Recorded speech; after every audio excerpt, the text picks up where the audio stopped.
Hey everyone, aloha. Today we are going to be investigating a noise that appears to be coming from within the fan shroud.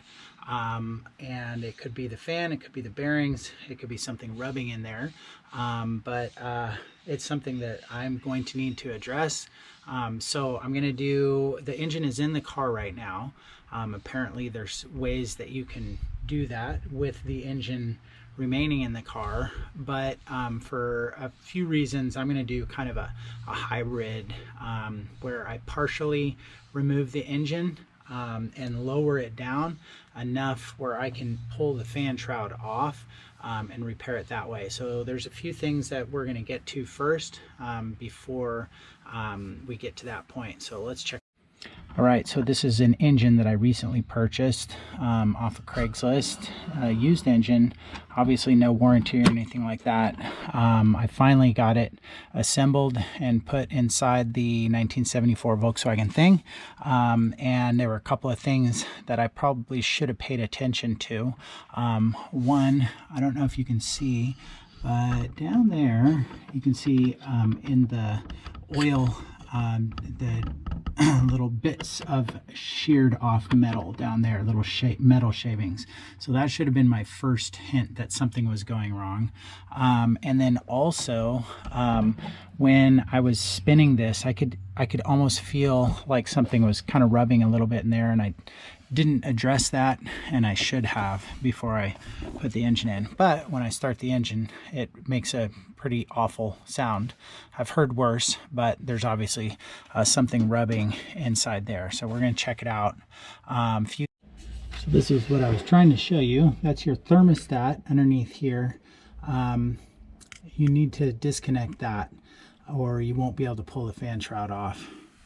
So this piece of metal has to come off, the sheet metal.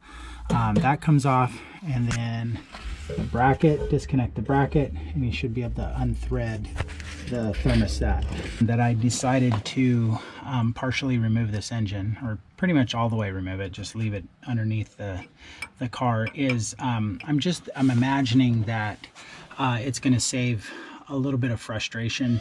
You know, me trying to fit my arms behind there to get to the nut. I mean, it's all doable. I've seen videos of people doing it, but I just feel like it'll be a little bit easier for me if I drop this engine down, give myself enough clearance up here to pull this fan shroud off this way. That's the reason that I've chosen to do it this way. But like I said, I think that I've seen videos of people doing it in the car, so it is doable. It's just up to you and what your patience level is.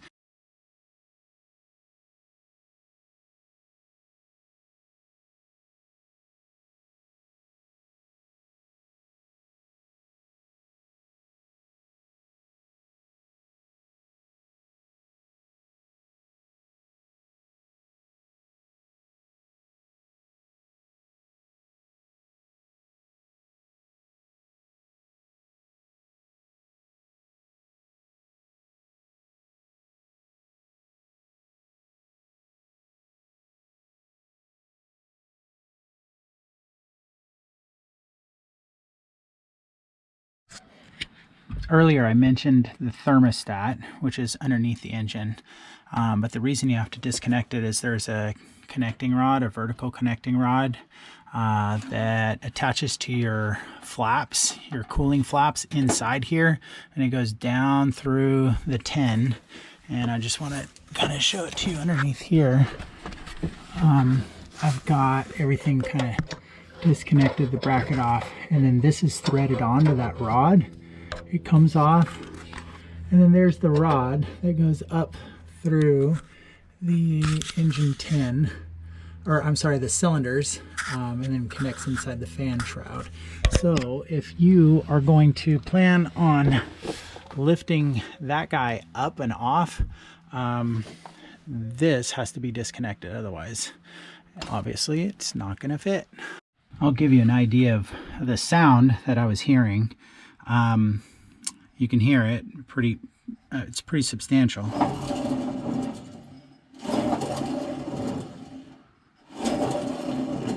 Sounds like something's in here. I'm not even gonna predict what's going on. I won't know until I pull this off, but you can hear something's going on in there, and it's quite a bit louder when the engine's on. It's obvious that something is not right in there. Here's where I'm at. At this point, it probably took me about an hour and 15 minutes to get the engine all disconnected and to this point. Underneath, I've got the heater boxes kind of sitting on blocks, and then also still sitting on the jack, so it is pretty stable there. I'm hoping this gives me enough room here to lift this off. At this point right now, what I need to do is there's a nut right there that I need to take off, or a bolt, and then over here there's another one. This one on this side just needs to be loosened up, and then because the engine tin is slotted down there, so this will slide up. Couple things to get to in the back. There is a, let's see if I can, I don't know if you can see, but there's a nut, or a bolt, sorry, right there that goes through the engine tin, holding everything in place to the oil cooler. And then if you can see this connecting rod, that's going to need to be at least taken off on one side so that it can clear the oil cooler. After I do those few things, I should be able to pull this thing up. Hopefully, crossing my fingers, we shall see. All right, two more things that I wanted to mention. The generator clamp or alternator, depending on what you have, that has to come off too. These 10mm bolts on the side, I believe they're both slotted on the doghouse, which is going to allow you to not remove it completely. Don't forget to pull your throttle cable all the way through, and get that out of the way.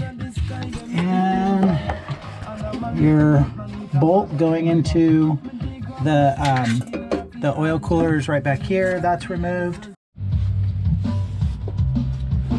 Okay, so I think I've gotten everything to the point where hopefully I can lift this off. It definitely moves. You're going to want to be very careful because that connecting rod is still going through the engine, through the cylinders. So you want to make sure you're not hanging up on that and forcing anything. It definitely feels like it's to the point where it doesn't want to. Oh, don't forget to disconnect the last parts of your coil. That wasn't it, but there's something else hanging up.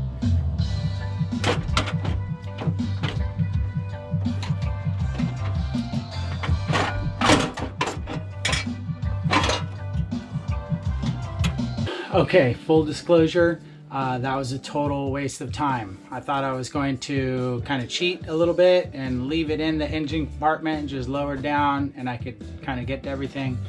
Don't try that. Pull the engine out, have complete access. That was crazy. Anyways, I've got it out, and we can take a look at it. So when I spin this thing, originally I was thinking maybe something was rubbing inside the housing, but I almost feel like the noise is coming from in here somewhere, but I won't know until I take it apart. So let's do that now. There's 4 of them.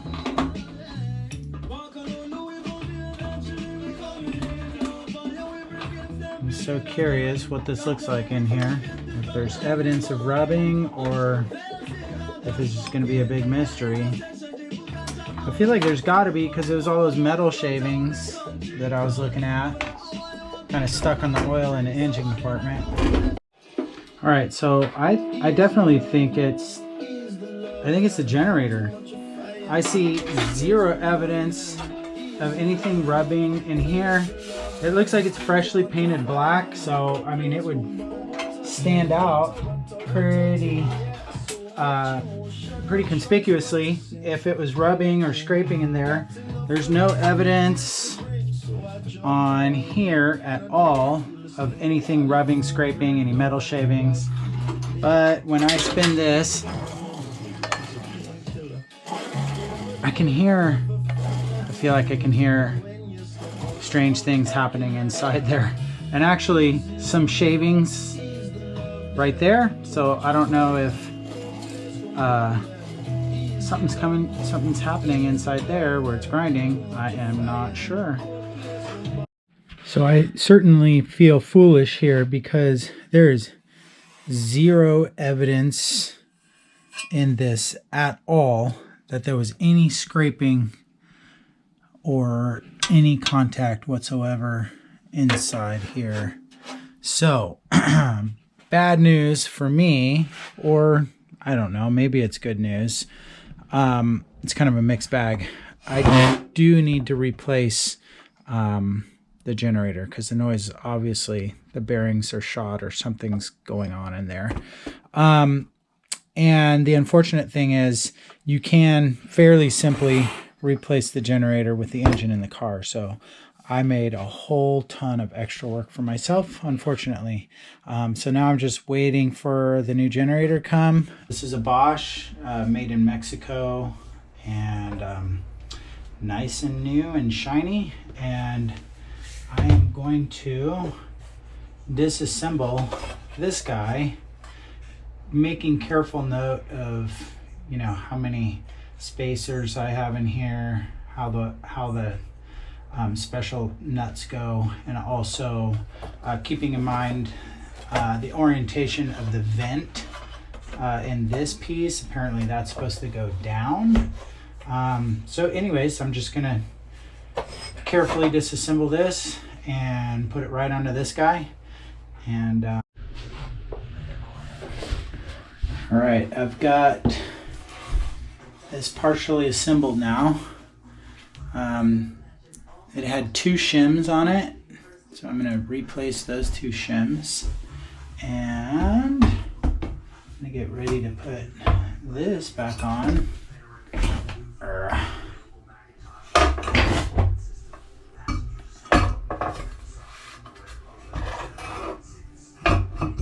we go.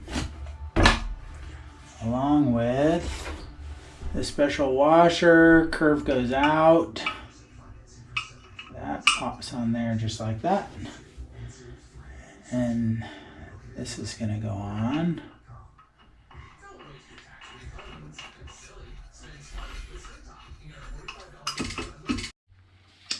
I've got everything assembled and got this big guy torqued down to 50 pounds.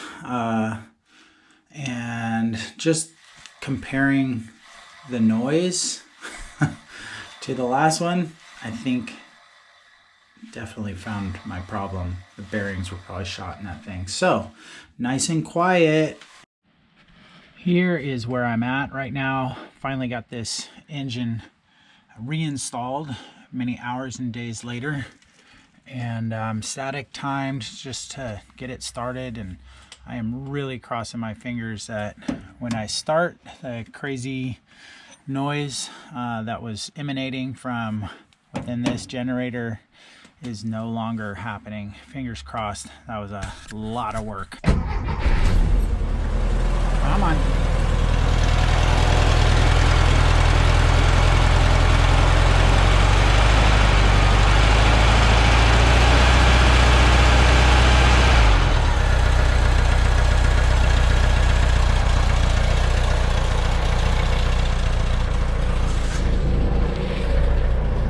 Well,